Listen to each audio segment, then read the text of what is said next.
Hello everyone, welcome back to my YouTube channel. I'm back with the video of third chapter from the book Honeysuckle Class 6 Taro's Reward. This is a story about a thoughtful and loving son. He works hard to fulfill his parents' wishes and gets some unexpected help. ये story एक boy के बारे में है जिसका नाम है तारो। वो बहुत ही थॉटफुल और लविंग बेटा था अपने फादर का, और उसके हार्ड वर्क की वजह से उसे क्या मिला इस स्टोरी में आपको पता चलेगा। A young woodcutter named Taro lived with his mother and father on a lonely hillside. एक यंग वुड कटर मतलब जो फॉरेस्ट में जाके ट्रीज कट करते हैं, उसका नाम तारो था। वो अपने मदर एंड फादर के साथ एक लोनली से हिलसाइड में रहता था। All day long he chopped would in the forest. वो पूरे दिन फॉरेस्ट में वुड काटता था। दो he worked very hard, he earned very little money. वो बहुत हार्ड वर्क करता था पर फिर भी वो बहुत कम मनी अर्न करता था। This made him sad, for he was a thoughtful son and wanted to give his old parents everything he needed. उसे बहुत बुरा लगता था कम अर्न करने की वजह से, क्योंकि वो एक बहुत ही थॉटफुल मतलब कि अपने पेरेंट्स के बारे में सोचने वाला सन था, और वो अपने पेरेंट्स को बहुत अच्छी चीज़ें देना चाहता था पर कम अर्निंग की वजह से वो दे नहीं पाता था. One evening when Taro and his parents were sitting in a corner of their hut, a strong wind began to blow.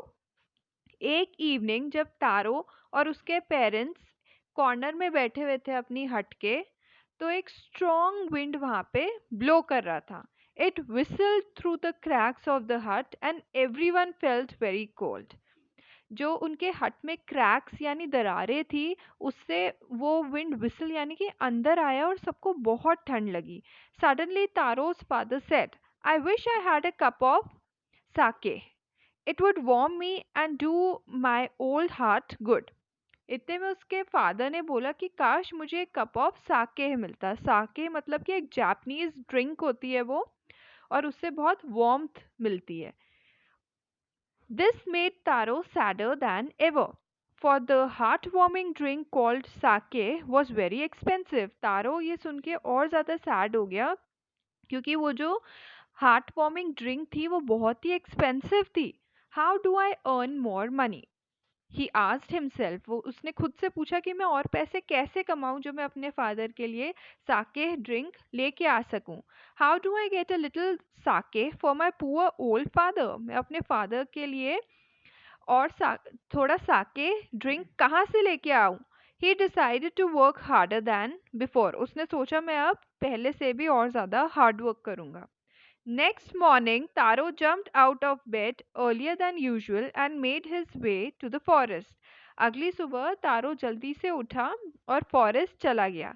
He chopped and cut as the sun climbed, and soon he was so warm that he had to take off his jacket. और ज़्यादा hard work करते हुए वो chop करता रहा, cut करता रहा, और तब तक करता रहा जब तक वो बहुत ज़्यादा वार्म नहीं हो गया था. इतना वार्म कि उसे अपनी जैकेट उतारनी पड़ गई. His mouth was dry and his face was wet with sweat.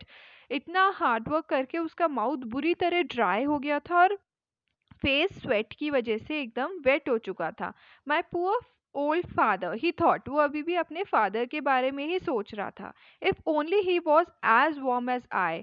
काश मेरे फादर भी मेरे जितने वार्म हो सकते. And with that he began to chop even faster. और ये सोचते सोचते वो और भी ज़्यादा तेज़ी से चॉप करने लग गया.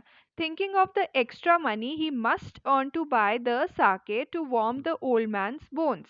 और वो सोचने लगा कि कैसे मैं और ज़्यादा एक्स्ट्रा मनी कमाऊं जिससे कि मैं साके खरीद सकूं अपने ओल्ड मैन के, यानी कि अपने ओल्ड फादर के बोन्स को वार्म करने के लिए. Then suddenly Taro stopped chopping. फिर तारो ने चॉप करना रोक दिया. What was that sound he heard. वो क्या आवाज थी जो वो सुन रहा था. Could it be could it be possibly rushing water. क्या वो तेज बहते हुए पानी की आवाज थी। Taro could not remember ever seeing or hearing a rushing stream in that part of the forest. पर तारो क्योंकि उसी एरिया से बिलोंग करता था तो उसे याद था कि उस एरिया में तो ऐसी कोई रिवर स्ट्रीम थी ही नहीं। ही वॉज थर्स्टी, उसे बहुत प्यास लग रही थी। The axe dropped out of his hands and he ran in the direction of the sound. वो जो एक्स उसके हाथ में थी जिससे वो चॉप कर रहा था वो उसके हैंड से गिर गई और वो उस साउंड की डायरेक्शन में जाने लग गया। Taro saw a beautiful little waterfall hidden behind a rock. Taro ने एक सुंदर सी वाटरफॉल देखी जो कि रॉक के पीछे थी। Kneeling at a place where the water flowed quietly, he cupped a little in his hands and put it to his lips.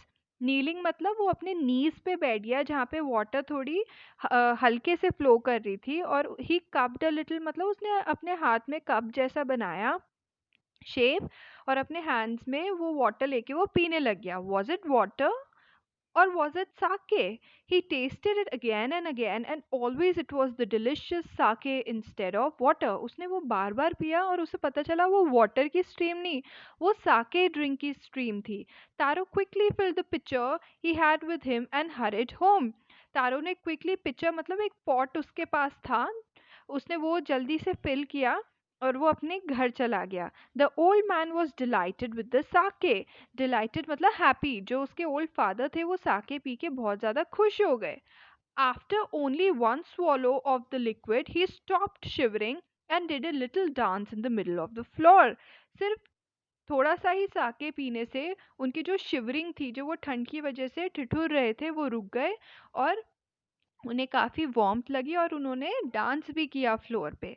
That afternoon a neighbour stopped by for a visit. उसी afternoon उनके यहाँ एक neighbour आया था।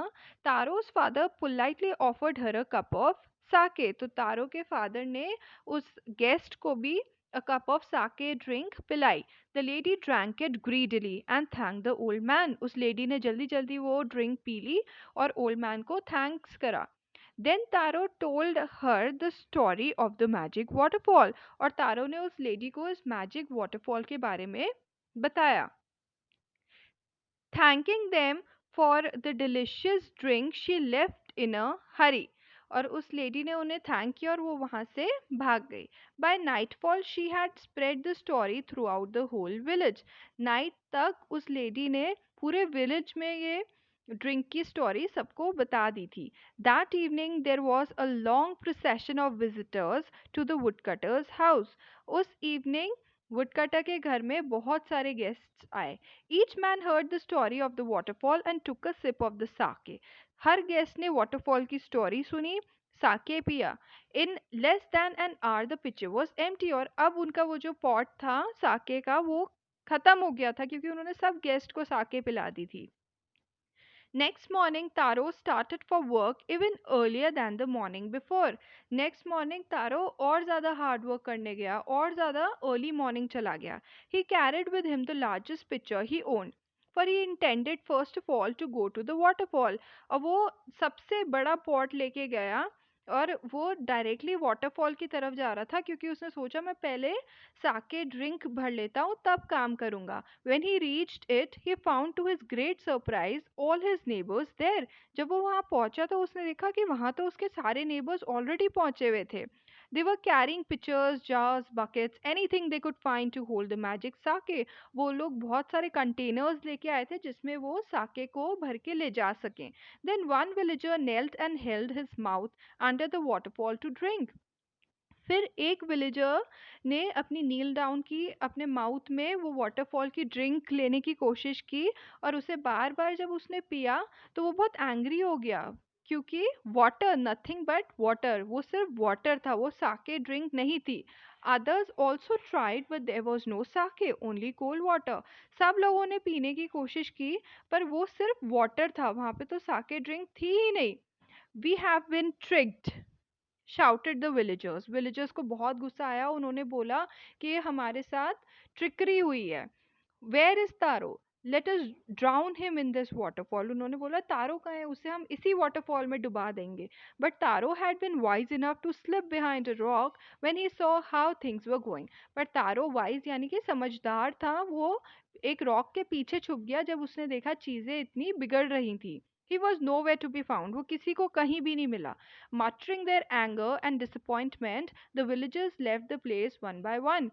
Muttering मतलब धीरे धीरे अपने मुंह में कुछ कुछ बोलना, गुस्से से वो कुछ बोलते रहे। डिसअपॉइंटेड मतलब वो लोग बहुत निराश हो गए थे कि उन्हें वहां पे साके ड्रिंक नहीं मिली। वो लोग वहां से चले गए। फिर Taro came out from his hiding place. Taro अपने हाइडिंग प्लेस से बाहर निकला।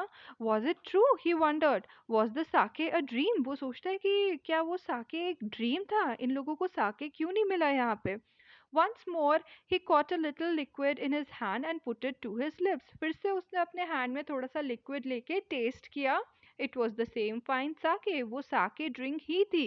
To the thoughtful son, the magic waterfall gave the delicious sake. To everyone else, it gave only cold water. जो तारो था, एक थॉटफुल सन जो अपने फादर के बारे में इतना सोचता था, उसे वो मैजिकल वाटरफॉल डिलिशियस साके ड्रिंक देती थी। पर जो बाकी सब ग्रीडी लोग थे, ग्रीडी विलेजर्स थे, उन्हें वो सिर्फ कोल्ड वाटर देती थी। The story of Taro and his magic waterfall reach the emperor of Japan. तो एम्परर ऑफ जापान को इस स्टोरी के बारे में पता चला। He sent for the young woodcutter and rewarded him with 20 pieces of gold for having been so good and kind. उसने ये जो यंग वुड कटर था तारो, उसे ढूंढने को बोला और उसे रिवॉर्ड यानी कि उसने रिवॉर्ड दिया उसे with 20 pieces of gold. 20 pieces दिए उसे गोल्ड के, क्योंकि वो इतना अच्छा काइंड और गुड सन था और बिल्कुल भी ग्रीडी नहीं था। Then he name the most beautiful fountain in the city after Taro. और फिर उसने उस सिटी के सबसे ब्यूटीफुल फाउंटेन को तारो का नाम दिया। This said the emperor was to encourage all children to honor and obey their parents। और emperor ने बताया वो ऐसा इसलिए कर रहा था जिससे कि बाकी सारे चिल्ड्रन भी encourage हों अपने पेरेंट्स को ऑनर और ओबे करने के लिए। जब वो अपने पेरेंट्स के साथ अच्छा करेंगे तो नेचर भी ऑटोमेटिकली उनके साथ अच्छा करेगा। This is all for today everyone. अगर आपको वीडियो पसंद आई हो तो सब्सक्राइब, लाइक और शेयर ज़रूर करना, और अगर कोई भी प्रॉब्लम हो so mention it in the comment section. Good bye for today.